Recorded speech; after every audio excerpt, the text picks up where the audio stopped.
Namaste. What a beautiful greeting we have in India. Do you know the meaning of Namaste? The divinity in me bows to divinity in you. What a beautiful way to greet. Why we can't greet like this in days to come? Recently, I wonder. And who am I? Well, my name is Aseem Srivastav for people who don't know me. And people who know me, including my wife, I still remain Aseem Srivastav. There is no change there. If you ask me who am I, at deeper level, I really don't know. I've been searching for that answer for last many lifetimes. But if you ask me, then I can tell you, at superficial level or at outer level, I'm a bundle of joy. I'm full of happiness. I'm full of fun. Now, whenever I tell this to people around me, especially in corporate world, they wonder, hold on, are you actually in corporate world and happy? Such species do exist. We thought they are extinct. So I started wondering around 10 to 12 years back, why we have such an impression that corporate world is just about making money. Corporate world is only about stress and strain that we have. And then I started searching for answer. And one of the questions that I asked people all across is whether life is a struggle. And if I ask you this question, what will be your answer? Is life a struggle for you? Please tell me. Yes. Absolutely. I got 80% of the people in corporate world and outside giving me yes answer for this. Why should life be a struggle is something I started wondering. So being an engineer and a left brain person, I went to my friend, Albert Einstein, for an answer. Of course, being an engineer, Albert Einstein will give me an answer. And he actually gave me an answer. And he gave this answer 100 years back. What he said is very, very interesting.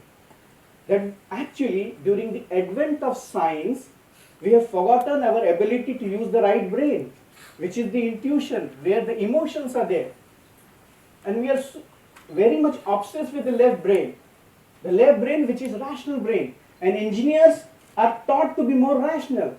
So I understand most of the corporate world are dominated by engineers, and no wonder this is a problem. But then I came across another problem. I don't know whether you are aware of a person called as Hans Rosling. Have you heard of Hans Rosling? He is a master statistician. He actually tries to make sense of the world with data, fact-based worldview. And his results are equally alarming. When he started asking the left brain question, something like this: the British rule is good for India economically or not? What will be your answer? Tell me.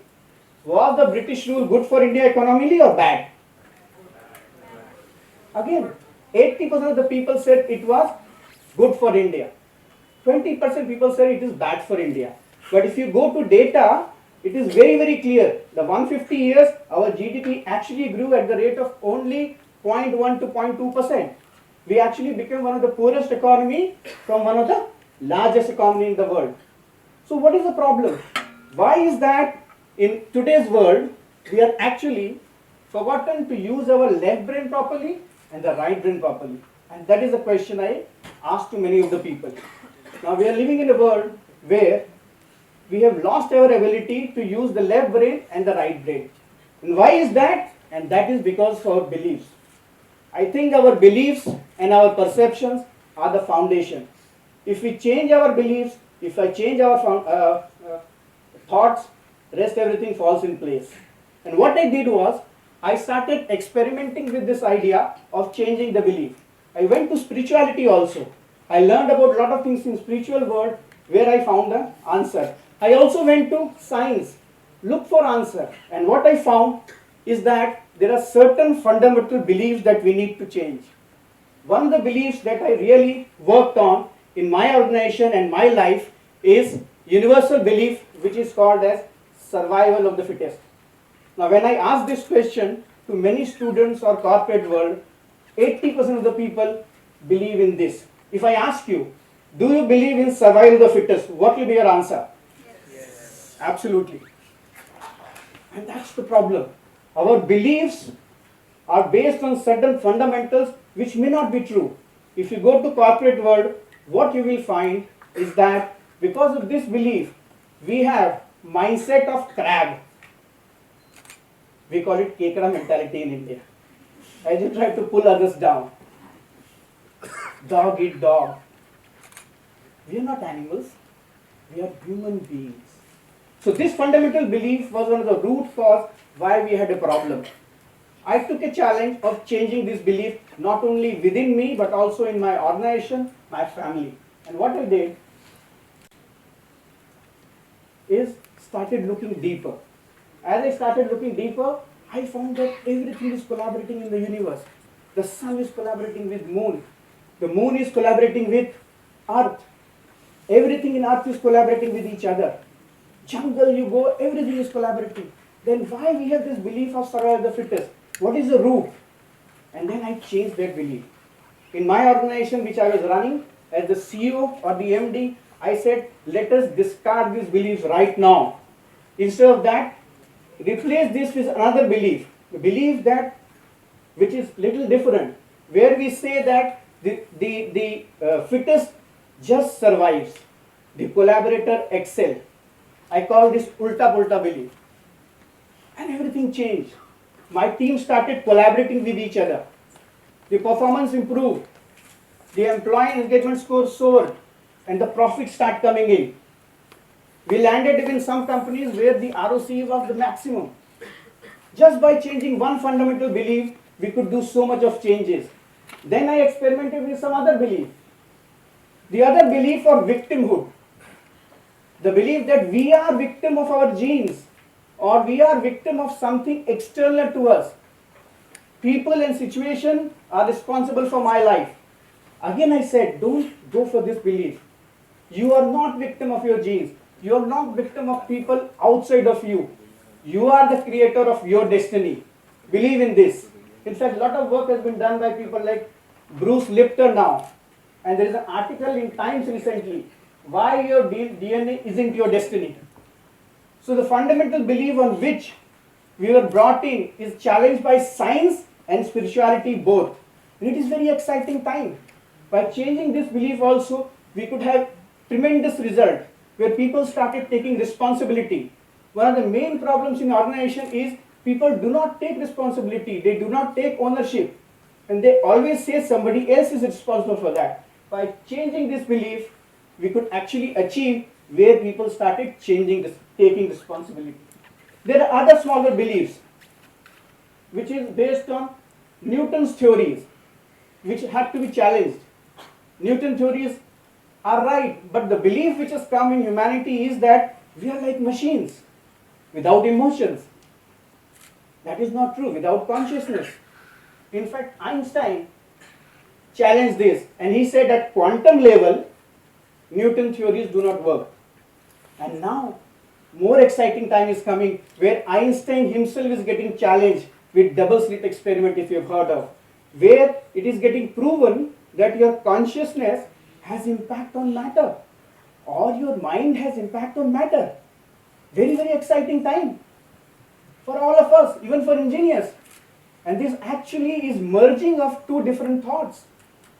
So by changing these beliefs, I was able to not only change my life, but life of people around me and also the organization that I used to head.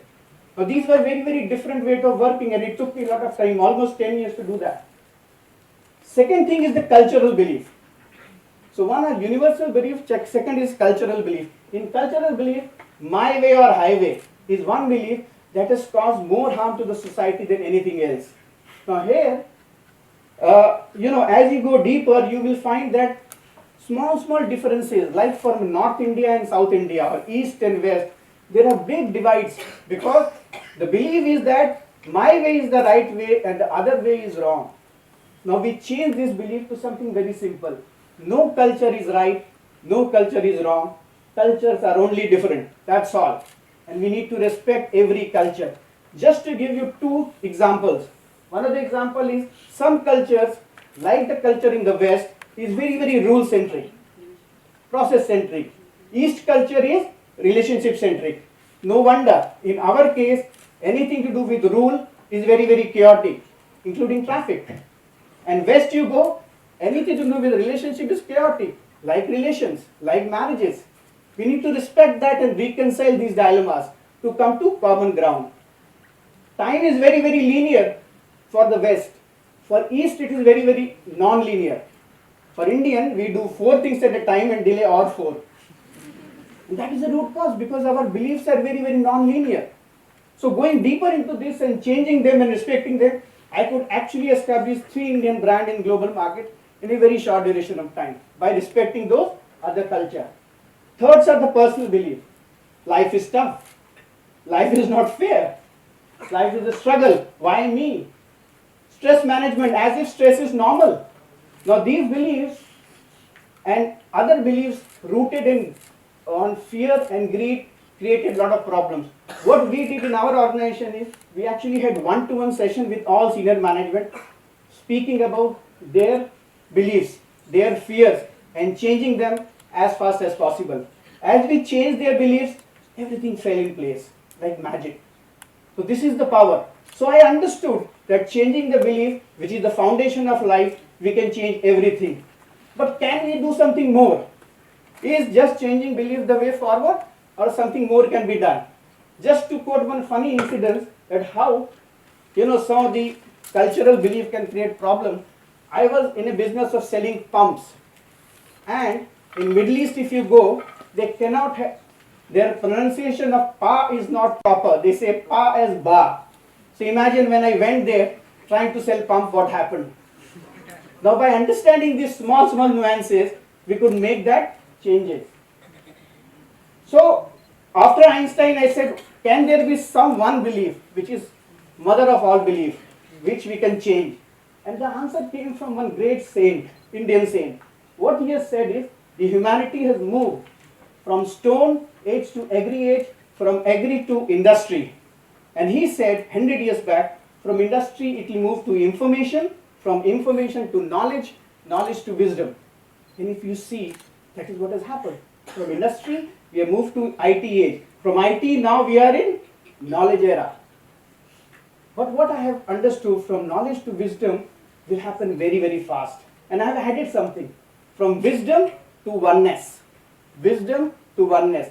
This is the journey. And if corporate world and the entire world can understand this journey, we can transform this world much faster than we believe. What is oneness? So oneness of science and spirituality.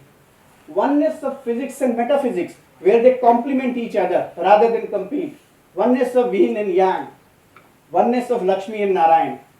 Oneness of left brain and right brain. Oneness of head and heart. This oneness will create heaven on earth. And what is my friend Albert Einstein telling about this? Very interesting. Albert Einstein said, our separation of each other is an optical illusion of consciousness. So it is proven in science also that this separation that we have is an optical illusion, and the journey of humanity is towards oneness, whether it is business or personal life. And how we can do that? We can do it at 4 levels. Responsibility of teaching this and changing this belief, just one fundamental belief, is on parents who have to first understand this, teachers, businesses and politics. Once these 4 pillars understand and they communicate this to the children, through children we can change the collective belief in this whole world. Now one last thing I want to say. Even if you don't believe all these things, just believe one thing. Change your fundamental belief from seeing is believing to believing is seeing. What you believe, you see. What you believe, you manifest. What you believe, you create. And this is the holy journey why we are all together on Mother Earth. Thank you very much.